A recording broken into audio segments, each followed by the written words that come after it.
Kamakailan lang ay ating ibinalita ang patungkol sa inaprobahang $1.5 billion na military aid ng Estados Unidos upang mapalakas ang ating hukbong sandatahan sa gitna ng patuloy na banta na pinapakita ng China sa ating teritoryo at kailangan natin ng US weapons upang depensahan ang ating bansa. Ayon sa Max Defense, ang $1.5 billion na ito ay grant mula sa Amerika o ibibigay nila sa Pilipinas, samantalang ang aking sinabi na $1 billion na pagpapautang na kung saan 17 years to pay upang hindi mabigat sa bulsa ng ating bansa ay iba pa kumpara sa $1.5 billion na ito, kaya napakalaking tulong nito sa modernisasyon ng ating hukbong sandatahan. Naglabasan na nga din ang listahan ng bibilhing weapon system ng Pilipinas at pangunahin dito ay ang mga coastal defense tulad na lang ng anti-ship missiles na pangdepensa natin sa West Philippine Sea at iba pang mga armas tulad na lang ng mga air defense system upang maproteksyonan pati na rin ang ating airspace.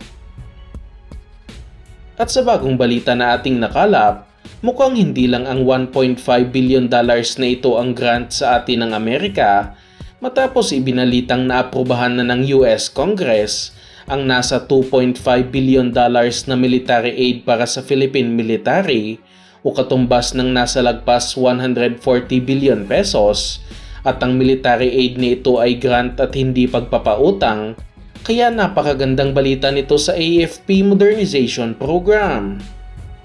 Hinihintay na lang na mapirmahan ito ni US President Donald Trump at kapag napirmahan na nga ito, makakatanggap ang Pilipinas ng $500 million na military aid simula sa susunod na taon hanggang sa makumpleto ang $2.5 billion sa taong 2030.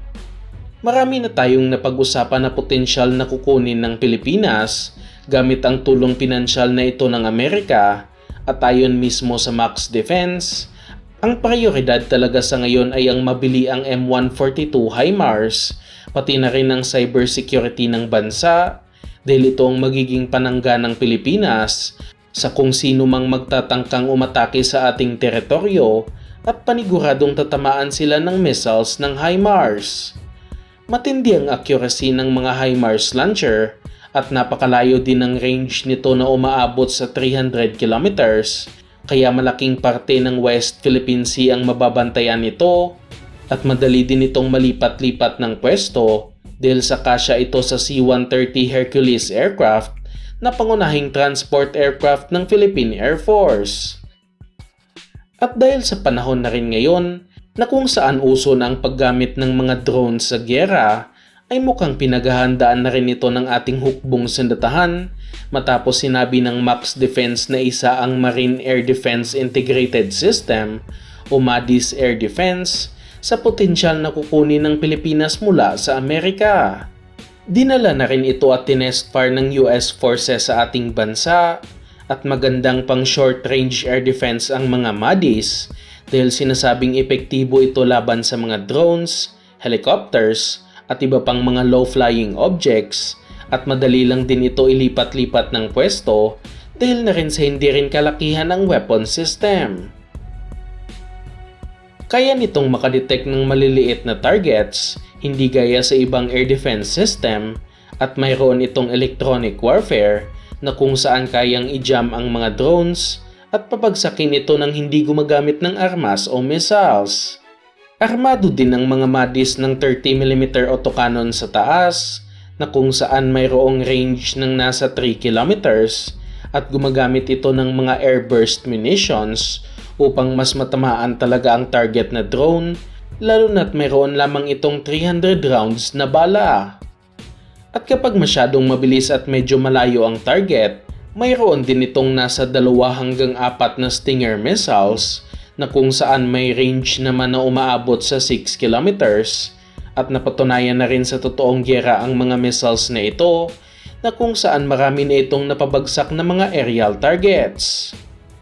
At ang isa pang potensyal din na kukunin ng Pilipinas mula sa Amerika ay ang mga Navy Marine Expeditionary Ship Interdiction System o NEMESIS na natalakay na rin natin sa nakaraang video at isa itong ground-based na anti-ship missile system katulad sa ating mga BrahMos missiles.